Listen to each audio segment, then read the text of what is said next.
Vraiment, j'insiste, tout coach ou thérapeute devrait le savoir et le mettre en application, bien, tout simplement pour avoir la pratique la meilleure possible pour ses patients, ses clients, quel que soit le terme que l'on emploiera, ça dépendra vraiment de la pratique de chacun.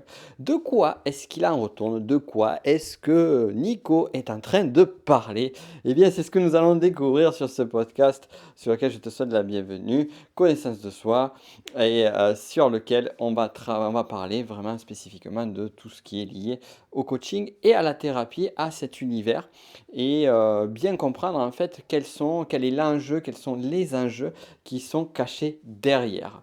À noter que ce podcast est vraiment dans le prolongement d'un nouveau programme que j'ai lancé, dernièrement. Tu l'as peut-être vu passer ou pas. Si ce n'est pas le cas, regarde le lien en description. Ce programme s'appelle Coaching et thérapie par l'énéagramme où justement j'apprends aux coachs et thérapeutes comment utiliser l'énéagramme pour améliorer leur pratique concrètement. Donc il y a justement pour fêter le lancement une offre promotionnelle. Donc si tu regardes assez vite en dessous, eh bien tu pourras en profiter.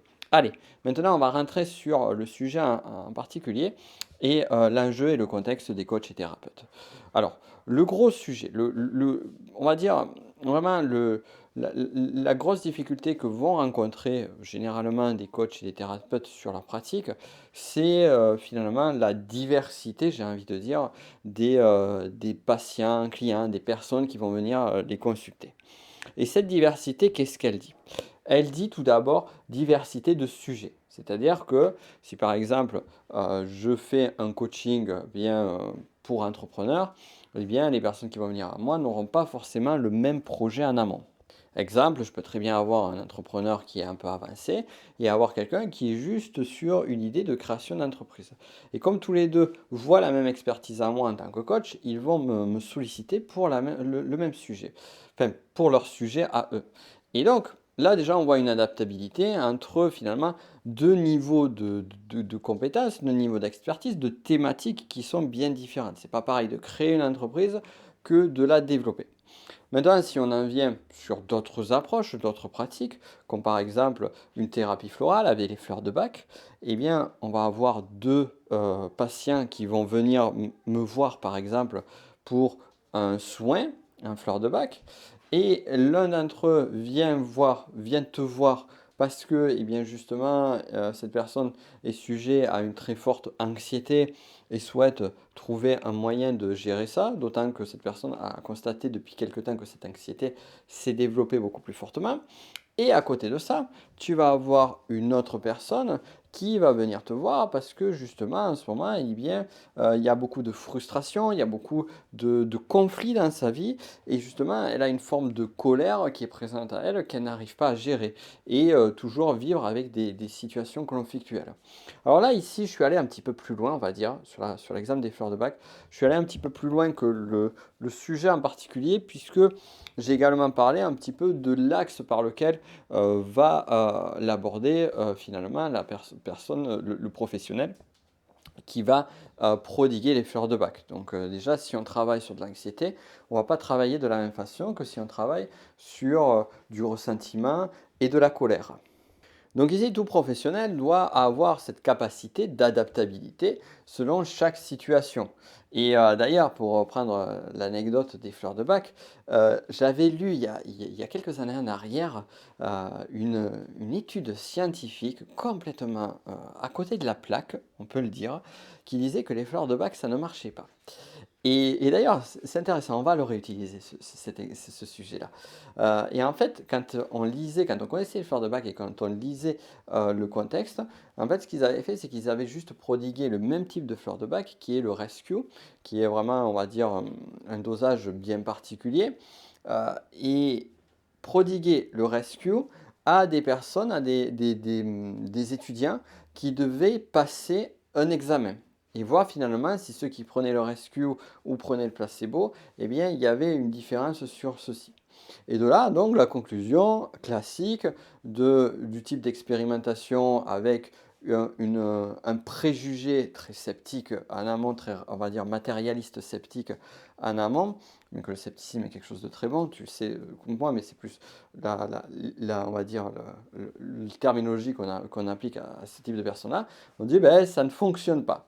Sauf que comme il y avait ce préjugé en amont, et bien du coup, l'expérimentation qui avait été faite a été faite de façon très basique, sans parler de toute la subtilité, sans parler de toute la profondeur des fleurs de bac. Déjà, on n'est pas allé sur les différents dosages, on est allé sur un en particulier. Et en plus de cela, comment est-ce qu'on l'a prodigué, comment a été fait le dosage, quel échange a été fait avec l'étudiant. Et là, on se rend compte de quoi? Eh bien, on se rend compte d'une chose essentielle, c'est que c'est beaucoup plus complexe que ça de 1. De 2, on ne peut pas prodiguer le même dosage à chacun, même si on pense que c'est le même contexte en particulier, on ne peut pas prodiguer le même dosage selon que je vais travailler avec Jean qui est en proie à des crises d'anxiété régulières et qui a du mal avec les examens, ou avec Sylvie qui justement n'a jamais connu ça en amont et qui, elle, plutôt, ce qu'elle a du mal à gérer, c'est sa capacité de mémorisation. Donc là, on est vraiment sur deux cas en particulier bien distincts. Donc on se rend compte que à situation, à contexte identique, eh bien, il y a une nuance à faire. Et donc là, on en a parlé en amont, il y a une nuance justement sur ce que l'on va prodiguer à la personne en fonction de son contexte de vie, de son environnement. Si tu as suivi Se connaître avec la PNL avec moi, cette formation, eh bien, si on prend les niveaux logiques de 10, on va s'intéresser à l'environnement. Mais il n'y a pas que l'environnement, il y a la personne en tant que telle.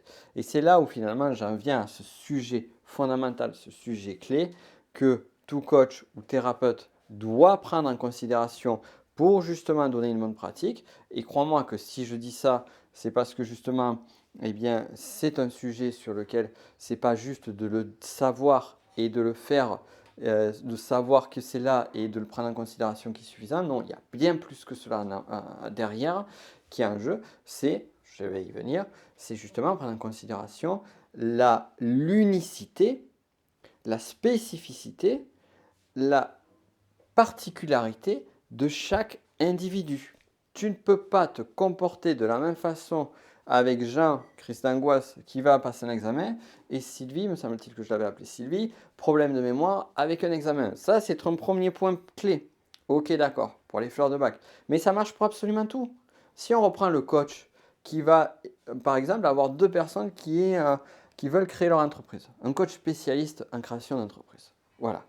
Bon, ben déjà, s'il travaille avec Nadia et avec Jean-Paul qui veulent créer leur entreprise, eh bien, certes, il peut y avoir certains points particuliers, comme trouver c'est quoi qui t'intéresse, quel est ton sujet clé, à quel type de client tu veux t'adresser, quels sont tes domaines d'expertise. Ok, il y a toute cette partie-là qui est une partie stratégique de capacité. Si on prend la pyramide de 10, j'aime bien faire des petites références à d'autres choses. Donc si on prend la pyramide, mais il n'y a pas que ça. Il y a l'histoire de Nadia et l'histoire de Jean-Paul. C'est pas la même histoire. Ils n'ont pas, par exemple, peut-être ils n'ont pas vécu au même endroit. Peut-être que Jean-Paul, eh bien, il a vécu pendant toute son enfance au Brésil et il est venu en France un petit peu plus tard. Et donc, finalement, où il vient juste d'arriver et finalement, il ne connaît pas forcément particulièrement la culture, les spécificités à la France. Et finalement, en fait, il va calquer un modèle qui est un modèle par rapport à ce qu'il connaît du Brésil. Si je te parle de ça, c'est que je connais bien ça, puisque finalement, moi, le fait de dire aussi, je me rends compte que faire un copier-coller, par exemple, si on parle d'un point de vue entrepreneurial, de quelque chose d'un pays à l'autre, ça ne fonctionne pas parce qu'il y a tout un sujet culturel qui est présent. Mais aussi, au-delà de ça, eh bien, Jean-Paul et Nadia, ils n'ont pas la même vie, ils n'ont pas la même histoire, ils n'ont pas le même parcours, même si on parle d'un point de vue entrepreneurial. Peut-être que eh bien, Nadia, elle a des fonds pour commencer son entreprise, peut-être que Jean-Paul, lui, eh bien, c'est un petit peu juste. Donc déjà, on sent qu'il y a un contexte qui est bien particulier. Mais bon, ça c'est quelque chose qui, encore une fois, que l'on peut voir. Mais ce que l'on oublie souvent, c'est surtout que Jean-Paul ne voit pas la vie de la même façon que Nadia.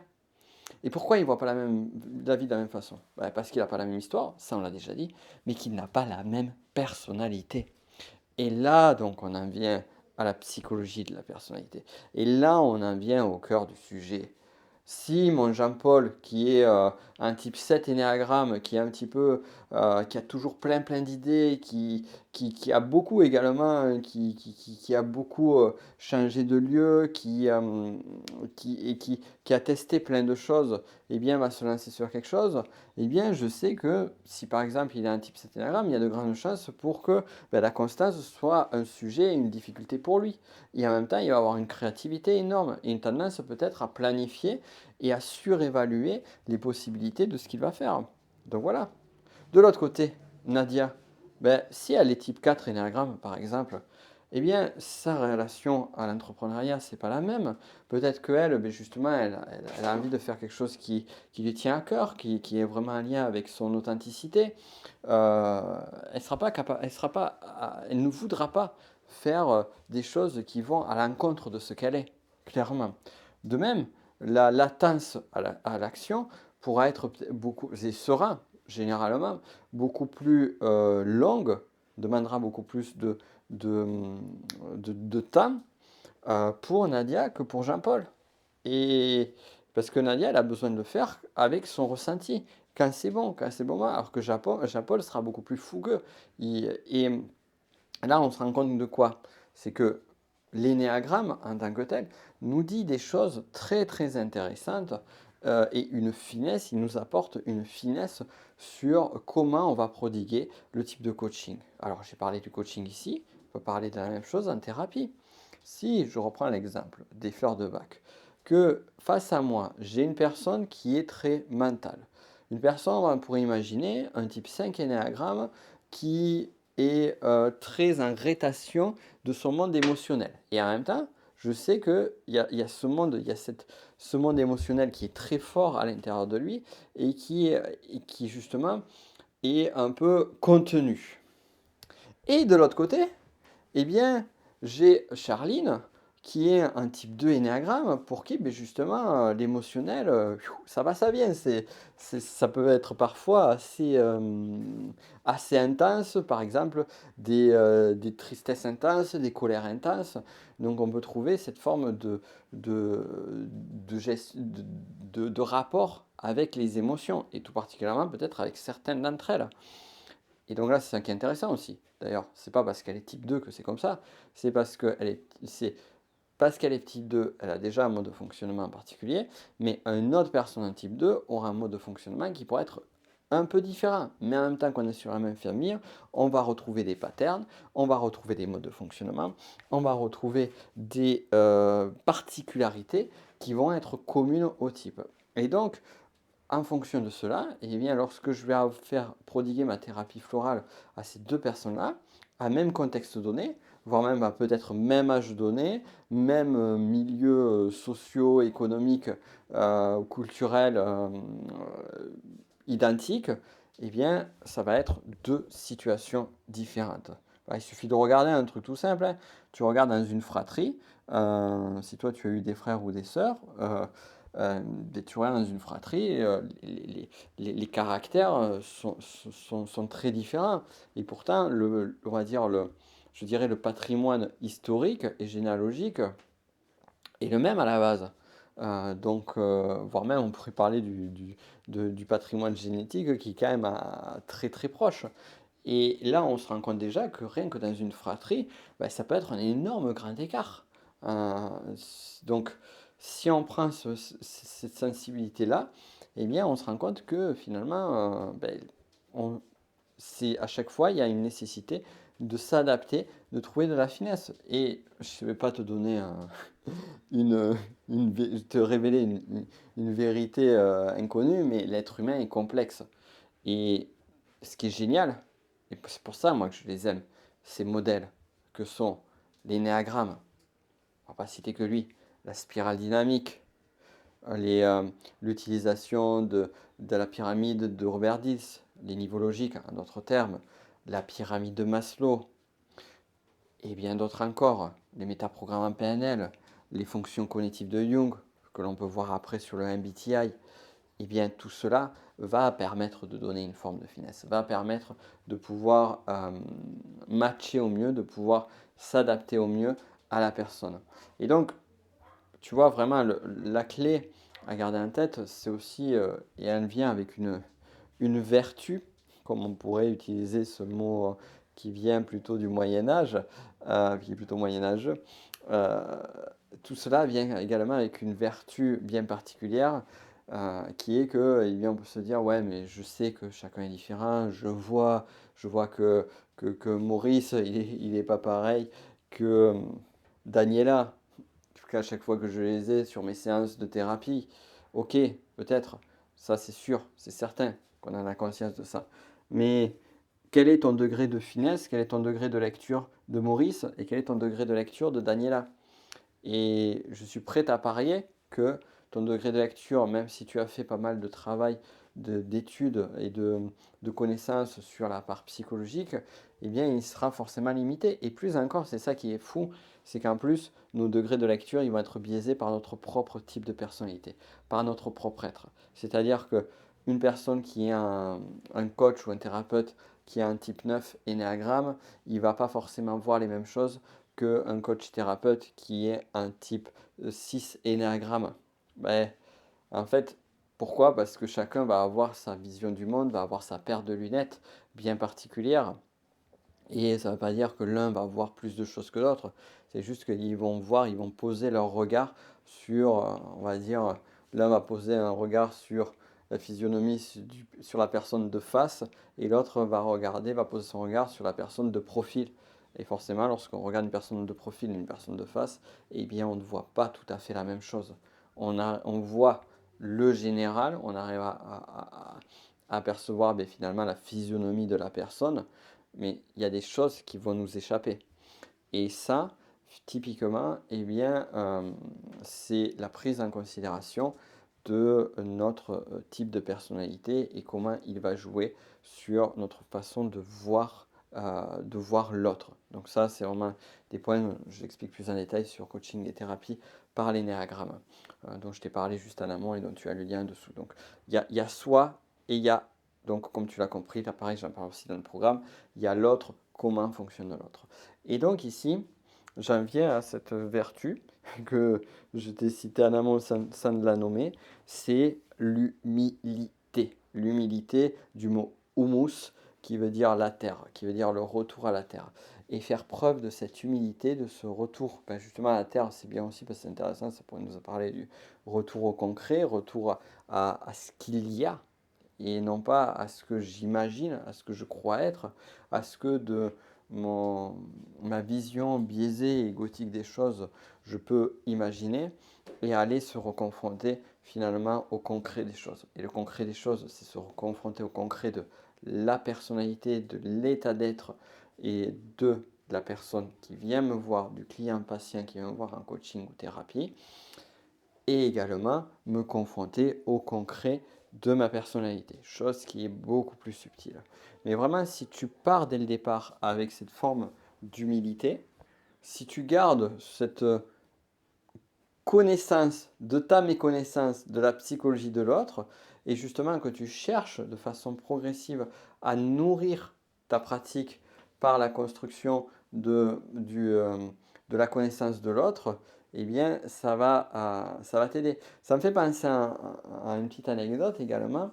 Un ami à moi, hypnothérapeute, que je consultais de façon régulière, je me rappelle, à chaque séance, il avait toujours un papier sur lequel il prenait les notes.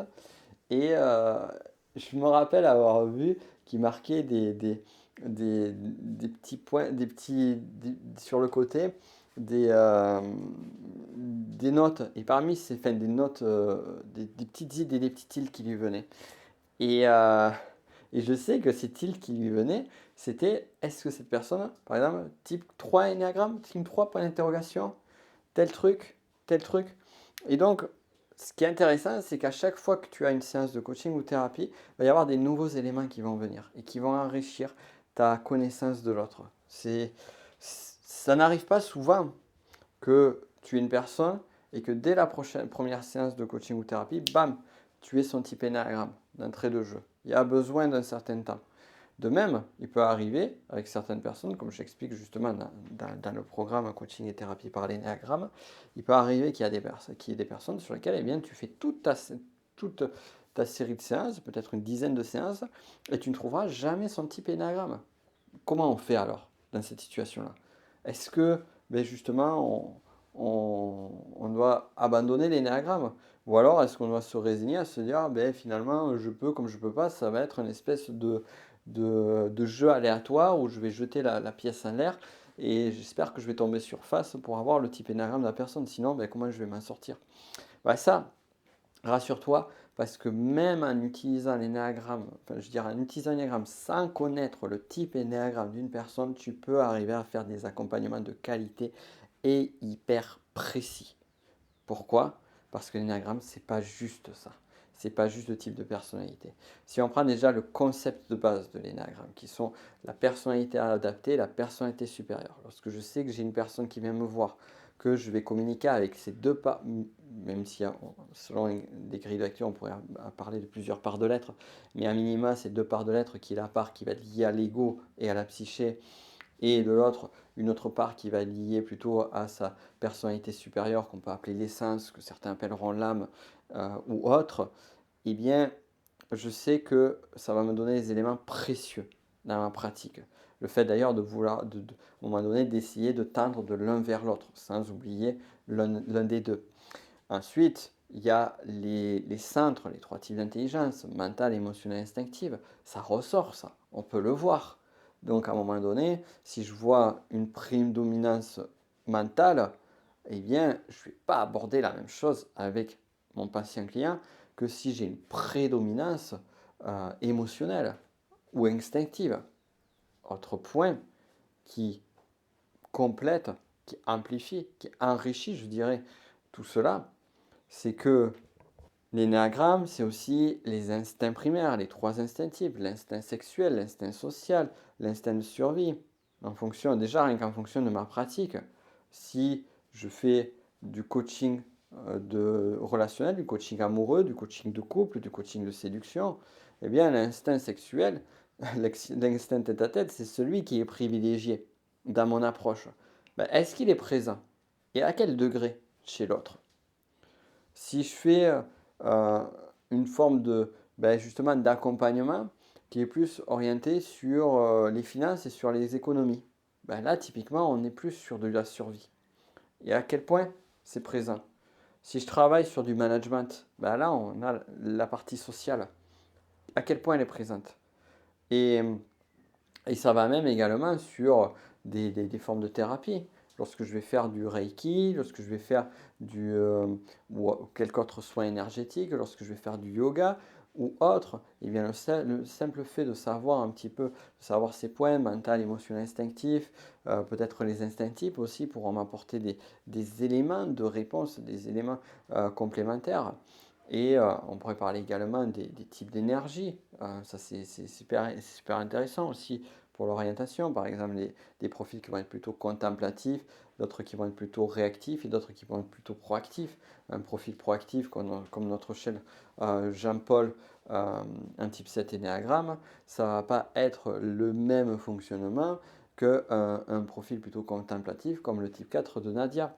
Et là, à chaque fois, eh bien, ces éléments-là vont aider à affiner toujours plus ma pratique pour finalement apporter à la personne, non pas ce que je crois qu'elle doit avoir besoin, mais lui donner ce dont elle a besoin. Voilà, donc ça c'est tout le sujet. On en parle plus en profondeur si tu veux continuer avec moi sur le nouveau programme que j'ai lancé, coaching et thérapie par l'énéagramme. Donc là je t'explique tout. C'est un programme qui va durer 9 semaines. Pour célébrer le lancement, on est sur une période promotionnelle, donc je t'invite à regarder rapidement si tu veux profiter de cette période émotionnelle, parce qu'il y a une réduction de 50% sur le programme. Et quant à nous, eh bien, on se retrouve la semaine prochaine pour un autre sujet. D'ici là, je te souhaite le meilleur. Regarde le lien et on se dit à très vite.